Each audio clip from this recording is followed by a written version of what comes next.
Ministry of Social Justice and Empowerment in the capacity of a young professional. And my role is to support policy making for the marginalized communities in India. This includes a lot of people from the backward classes, tribal population, SCs, STs, etc. So that is the kind of work that I do right now. That's wonderful to know. You also did our Future CEOs program, right? So, can you share how it helped you and any fond memory that you remember from the program? Yes, absolutely. I was, in fact, when you contacted me, Anushka, I was remembering some of the days from the program, and I was just trying to connect dots. And definitely, I'd like to share some of the insights that I have. So, Future CEOs program was my first ever exposure to professional career training. I did it in my first semester or second semester, I don't remember precisely, but in my first year. So, as a first year, it happens with a lot of people, right? We just come from school and college begins, and we're also lost. I think a lot of people are lost that way. But I True. think Talerang really helped me understand so many things, get so much clarity to think, about my professional career. I personally was very lost before I did the Future CEOs program. I remember it that way.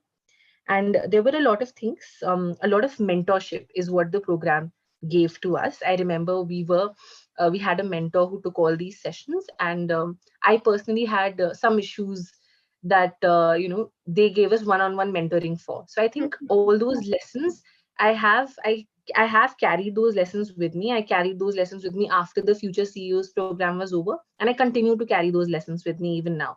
And one instance that I would like to share with you is, I remember part of the Future CEOs program was also for all of us to share our introduction. I Hmm. think it was towards the end of the program. Okay, all of us were supposed to prepare a pitch and talk about our future goals, what we want to do in life, our inspiration, something like that, if I Right. remember it well. Right. And I precisely remember that at that point of time, my stance was that, what I want to do in my life, I want to be in a position where I can inspire people through my journey. So Love that's what I said. That's what I said. And I was just thining about it yesterday. And I remembered that that is what I actually said in that particular session of Talerang. And I think finally I am here. I'm talking about my journey. So I think it had a very critical role to play in the journey so far. This is amazing. Now that you've told me that you're working in the government sector, why did you choose to work in the government sector as opposed to the corporate sector? And how was it like working with the Indian government? Okay, sure. So for me, it was largely to pivot to the impact sector. That is what I wanted to do. And a reason behind that was I'm a commerce graduate. So in my academics, it was all about marketing, finance, all these related subjects. So somehow I think since it was told to me, since it was expected out of commerce graduates, I was of the perception that, okay, now I work for some time. Like all commerce graduates, I work for 2 years or a year, and then I go for my MBA. So Right. that's the journey.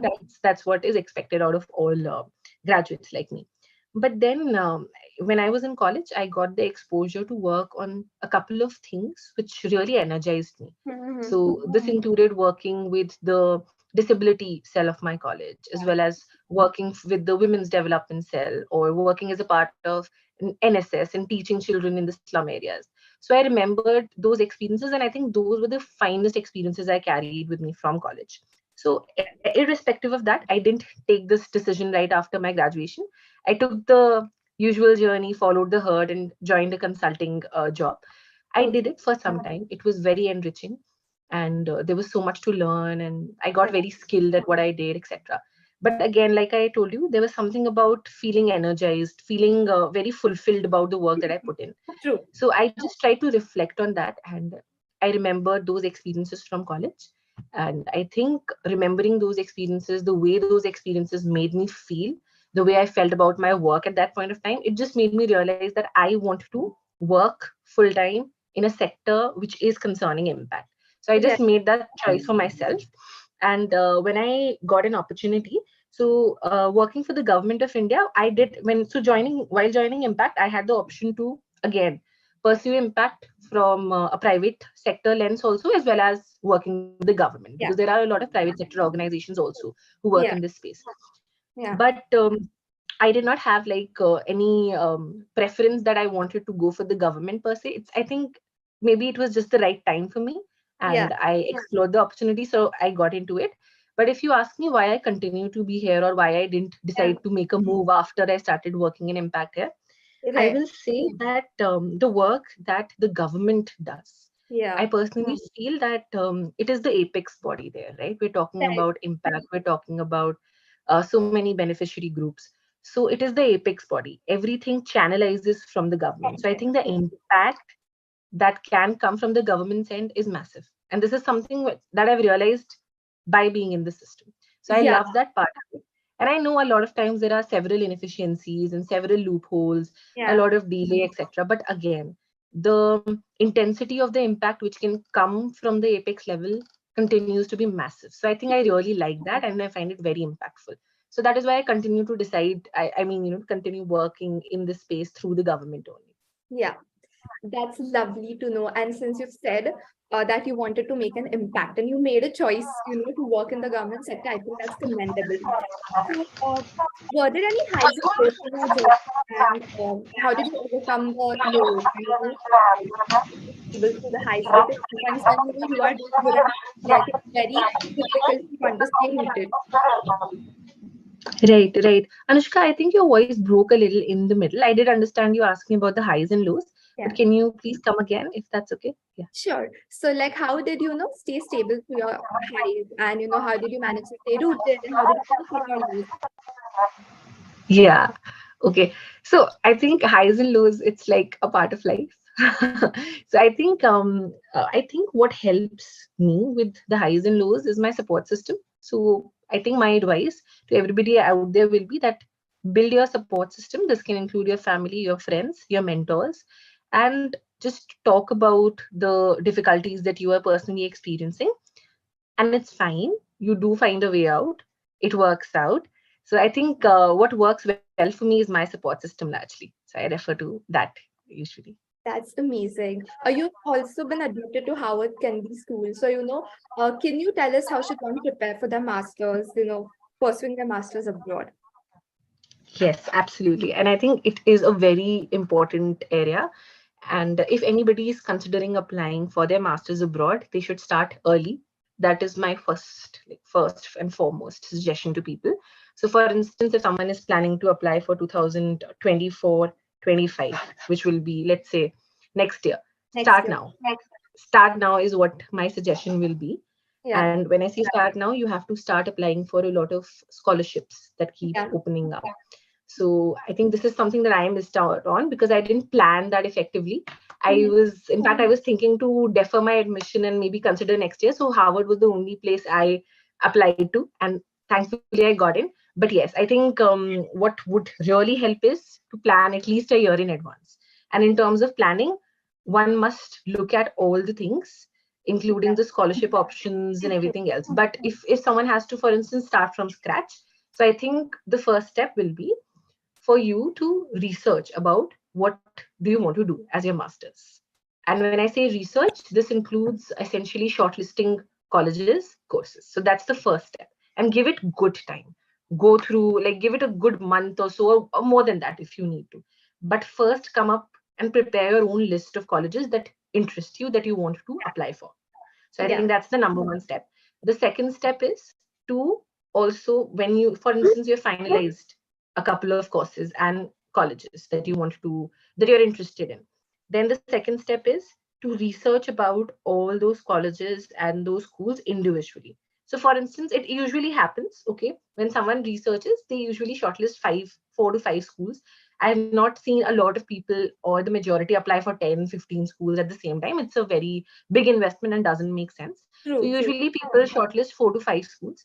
So for instance, let's assume someone has shortlisted 4 to 5 schools or and courses. The next step is just understand about each of those courses and those schools and the kind of let's say financial aid, scholarships, opportunities which are open for each of these schools. Because this is important. I know this is a bit too early to do it. You might think, why do I have to do it so early? But you have to, because scholarship deadlines are very strict. So for instance, 24-25, some of the deadlines are about to pass in May 2023. So Yeah. imagine the kind of timeline that most of the scholarships follow. So in order to not miss out on any opportunity that might make sense for you. So just start early, and for each of the colleges and the courses, just also research about the opportunities in terms of the financial aid. A lot of universities also open up financial aid. Financial aid is also there, available externally, but yes, you have to research about it before, right? So once you have done that, once you have made your timeline and you have some clarity about what is about to happen in what month, when am I supposed to submit my application, when am I supposed to submit, etc., etc., what all needs to be done. So then, for your courses, the third step will be to write down the things that need to be submitted or provided to the university, that you need to provide in the initial application. This includes a lot of things. That could include your GRE, GMAT score, IELTS score, etc. Different scores as such. That could also include letters of recommendations, and then essays, SOPs, etc. Every school has different requirements. So whichever ones you have shortlisted, be very thorough and prepare a concrete list of the documents that you're required to submit to the university in the initial application. Yeah.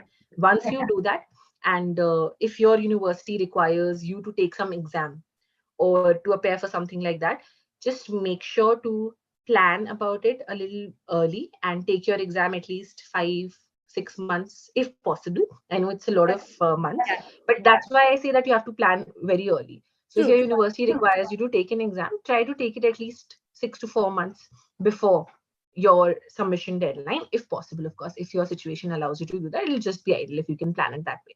So I think about that's about exams, to be specific. Once you're done with your exam, you know why appearing for the exam helps. Appearing for the exam a bit early, it helps that way. You can reappear for it if needed. You can improve your score, so you will have the luxury of time if you just prepare for it a bit early and appear for it that way. So that's one thing. Then you have your scores in hand. That is good. The other step is your LORs, your letters of recommendations, and your essays. Very important things in your applications if you're planning to apply abroad. For your letters of recommendations, think about people who you are going to ask the letter of recommendation from. Try to do that before only. Communicate with that person and tell them that you're planning to apply to these schools, or 4 5 schools in the next fall or spring, etc., wherever you're planning.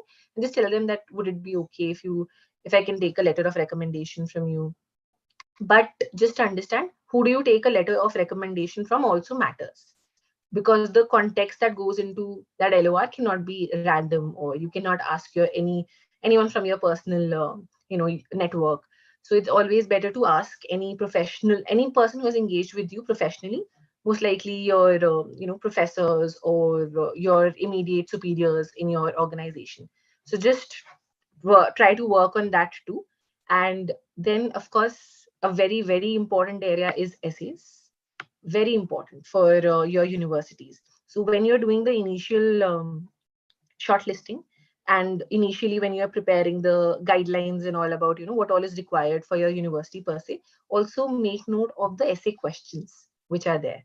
All right, because every university has a different stance, a different ask. They might ask you different things. For instance, Harvard Kennedy had some 5 essays, very different from how different other universities usually operate. Other universities generally ask for 1 or 2 essays or one large SOP, but Harvard was an exhaustive application. I remember working on it, and very intense questions. So you need to do some amount of good reflection at your end, and you actually need to provide them substance. So you have to you need to know what the questions are, Yeah. and also give it good thought, and then come up with your essays. Yeah. Get those essays reviewed if possible.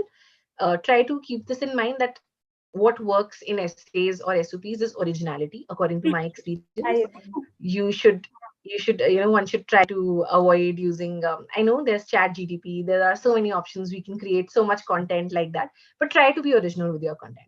So I think that will be about just a brief overview about how one should think about it. If you have any specific questions that I can help you with, or anything specific about Howard Kennedy's application, you can ask me and I'll be happy to share. Sure, and I agree that research is the most important thing that we need to do before any application. So, True. and lastly, what advice would you like to give to students who are still young and in college? Yes. Definitely. I have some good advice for them because I remember being young and in college and feeling very confused at times and a little lost and following the herd and all those things. Yeah. So, I think my biggest advice to students in college right now will be to try out different things. Very, very important. Okay, so join that society, join that club, do that internship, whatever interests you, just pursue it. It's okay if you don't have a job by the end of your college, that is fine, as long as you're doing something which interests you. So I think my biggest advice will be to do that because it really helps. I personally owe a lot of where I am and what I'm doing in my life right now to my college True. experiences. It's I been agree. 7 years. Yeah. Seven, no, not seven. I think it's been what 4 years approximately since I graduated, Mhm. and I took the decisions that I took in my career at this point of time. A lot of them are connected to my experiences in college. So Yeah. very important to just do what you really like and what you feel very energized about at this point of time, especially. So do that, Yeah. I right? think exploring and grabbing every small opportunity that comes your way is the way to get through college.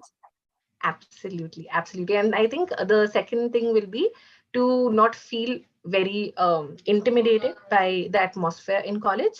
And this is specifically for folks in their first and second year. I know I hear it from a lot of people. I've also been there. I remember it precisely.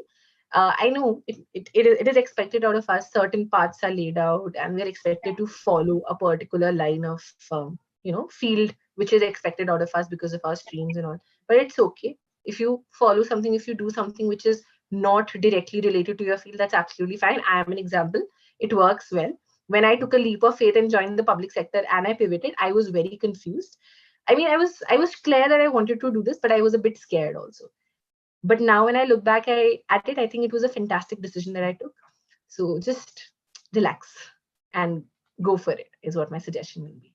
Yeah. Well, thank you so much for your advice. It was lovely interacting with you, Iram, and I'm sure that not only all the students are watching us, but also myself. I'm so inspired by you and your thought process. I think Thank I you wish so much. I wish you all the luck for your future. Life.